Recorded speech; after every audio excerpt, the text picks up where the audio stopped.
আলহামদুলিল্লাহ। গতকালকে আমাদের এখানে বৃষ্টি হয়েছে। তো এখানে একটা বিষয় সেটা হলো আপনারা দেখতে পাচ্ছেন আমাদের শসার বাগানে যে এখানে মাঝখান দিয়ে পানি জমে আছে। তো পানি জমে থাকার কারণ হলো গতকালকে বৃষ্টি হয়েছে, মানে রাতে বৃষ্টি হয়েছে। এখনো আরকি এই পানিগুলো এখনো যায়নি, মানে নিচে চলে যায়নি।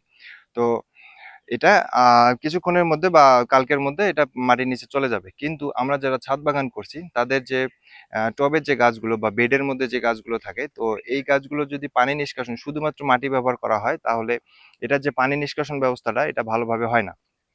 তো এই সমস্যার সমাধান হিসেবে যারা ছাদ বাগান করে তারা তারা আরকি কোকোপিট ব্যবহার করে।